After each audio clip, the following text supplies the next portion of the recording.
Welcome to the Pharmacy Leaders Podcast with your host, Tony Guerra. The Pharmacy Leaders Podcast is a member of the Pharmacy Podcast Network, with interviews and advice on building your professional network, brand, and a purposeful second income from students, residents, and innovative professionals. Hey, welcome to the Pharmacy Leaders Podcast and the Easter edition. Many of you I know are taking your kiddos on Easter egg hunts, which with some of the parents and craziness that's going on, it looks a lot like the Hunger Games. But my daughters were well prepared. It's kind of cold out here, so they've got plenty of padding for the bumping and bruising and everything. But they had some successful Easter egg hunts this morning. So happy Easter to everybody. The big topic for us as a family is we have a drug not covered, and it's a big one. Right now, our worst case scenario is to pay $1,800 a month for the next 6 years. So back of the quick math on that, something like it's a little over $100,000 over the next 6 years, and it's what I would call kind of a catastrophic loss. And I'm kind of curious to see, not just with your kids' medicine or with your medicine, but as sandwich generation, we also have to deal with maybe our parents get sick, or we have to help them navigate things. And I want to put this in the perspective of how a pharmacist can be helpful. Both my wife and I are pharmacists, so we're so fortunate that we understand what's going on with the process. We can figure out exactly what happened with prior authorizations, know exactly what plan exclusion means, and we can look at biosimilars and see exactly what kind of therapy is going to help. But your patients can't necessarily. So although, yes, as Americans, we pay more for drugs than any other country in the world because there are no caps on what they can charge for it. And it's painful to know that although a drug might be, in this case, this drug actually is from another country. The drug isn't from another country. It's manufactured in the U.S., but it's a subsidiary of one that is from another country. But in general, we tend to pay more because we have no caps on drug prices. It's fine for X number of dollars. So instead of taking it down that road, though, I just want to say how thankful I am. My wife and I, we had our daughters at 27 weeks and 3 days, if you guys don't know us, and our daughters were born at 1.5 and 1.5 and 2 pounds. And one of our daughters, we almost lost 3 months after she came home. We had to do CPR on her. I was right next to her when she stopped breathing. She had pyloric valve stenosis, which meant that what was in her stomach was blocking her airway, and she was vomiting, and she had turned purple, but we had got her airway cleared. Ankeny police were fantastic in terms of getting there in a couple of minutes. So we were very, very fortunate. So on this Easter weekend, I'm not here to say, goodness gracious, look how much we're paying for drugs. I'm just saying how thankful I am that I have children to have these problems with. I'm thankful that I'm in a country where I have the opportunity to make money as a pharmacist and also to make money as an entrepreneur to pay for my kids' medicine. So it's just a lot of thankfulness I have for this weekend. But let's talk about what's going on in the news and what's going on in pharmacy. I always look to the mothership to kind of see what's going on, and there was a number of pharmacy inspection podcasts, so those compounders are really doing a great job. When they say you want to niche down till it hurts, well, pharmacy is small, relatively small. You're talking about maybe 350,000 people that are pharmacists, and then the pharmacy technicians, you add maybe another 500,000 or million, but that's still not a huge audience. But then when you get to pharmacists, compounders, that's a very niche audience, and I really applaud them on their brand. When someone is a compounder and listening to their podcast, you really, really know that, that's speaking right to me. Todd interviewed again. This was the third in the series for the Spanish immersion internship. I put on the Pharmacy Leaders podcast an internship for sophomores that are in high school, maybe thinking pre-pharmacy. But where they can go out to Boston and Woonsocket, where Rhode Island is and CVS is. And I had worked for CVS for a while. I was a manager and was able to go to a number of national meetings. I was a Paragon Award winner and was very fortunate to get that. So definitely check that out if you know someone who's a sophomore in college. That's a big deal to our DMAC students here. And then Todd was talking with them about the Spanish immersion internship. So again, if that's something you're interested in, you don't have to be a native speaker. You just have to have an interest in helping a population that speaks a different language, and that it's not only culturally sensitive and all of that, but it's just plain polite. So if somebody's preferred language is a different language, it's just polite to start the conversation in that language. I don't go to the fancy French hotels and things like that, but I've heard that at hotels in other countries, they will speak to you in such a way as to use both languages to see which you prefer, and then you just reply in which one you want. So they'll, say like bonjour, sir, or something like that, where they'll say, one or the other, and you'll just start off in French or English, Spanish or English, whatever it is. But it's just polite and just good for the patient if you can speak to them in their language. Aaron Albert interviewed Marcy Pusey, who is in self-publishing school, I think, with her. The Self-Publishing School podcast is something I listen to. Chandler Bolt is doing ridiculously well, and he does have great content.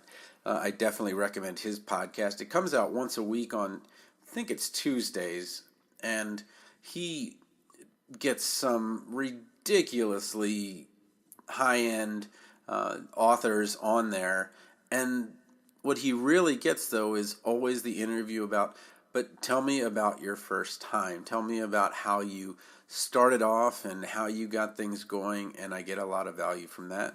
But that was Aaron L. Albert who was giving that interview.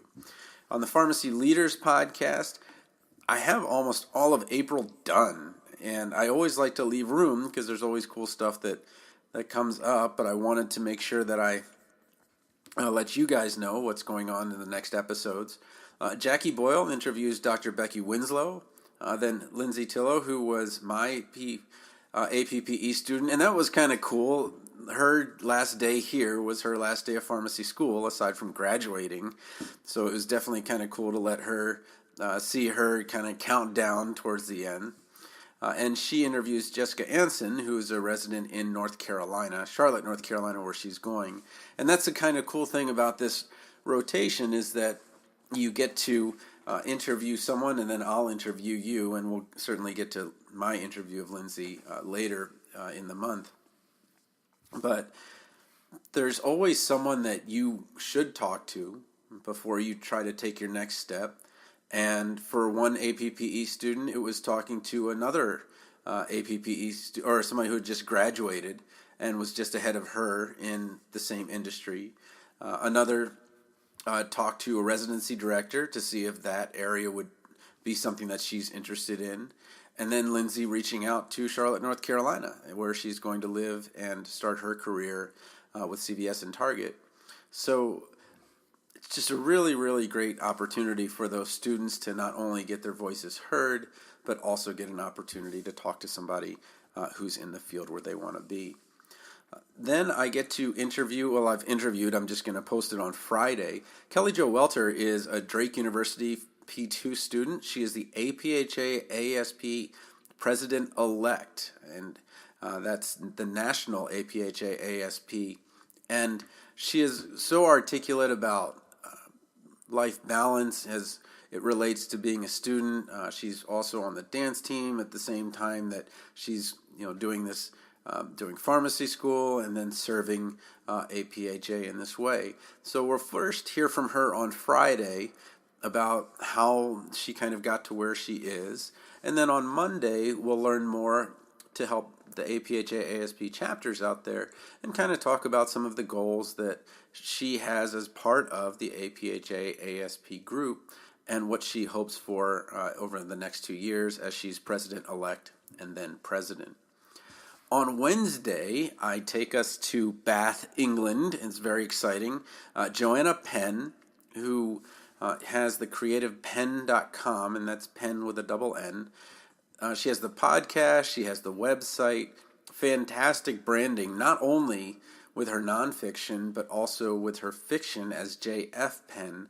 And our first interview, we talked quite a bit about her road to becoming an author, and then also as it relates to her new book, which just came out, The Healthy Writer. But really, her book really fits with pharmacists in that it's not just a healthy writer who has to sit down all day, but just as we have to stand up all day. It's about being in the same place. How do you make your body better when that's happening? And then we take it from that health perspective to more of a, let's talk a little bit about how to make a living as an author. And she started off not being a part of the author group. She started, she had a 13-year career, I think, where she was in the cubicle. And she just decided one day that she was going to start this journey. And you see where she is today, and you're like, oh my gosh, I could never get there. But here she was in the beginning, and just like you, there was nothing going on. But once Kindle came on and all these opportunities for us to self-publish, then we're in a different place. So I really think you'll enjoy Joanna Penn. She's really fun, really nice, and a tremendous businesswoman.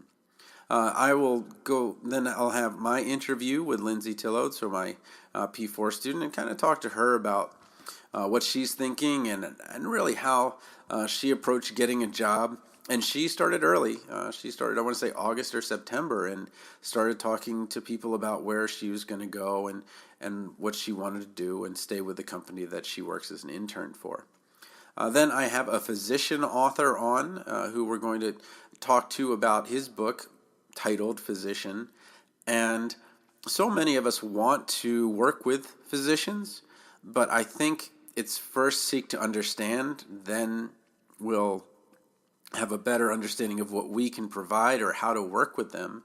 Because, and I'm not just saying read his book because I read it, but I listen. Well, I don't read. I listen to it, and I thought it was a really great beginning to end summary of where physicians were, where physicians are, and how we can help them, especially with certain areas. Because if you talk about radiology, well, really, some of the artificial intelligence is starting to take over in those areas. But in some place like psychology, mental health, that's where there's really huge gaps in the need versus the available resources. And it's just hearing from another physician, how is it that as pharmacists we should connect with you and things like that.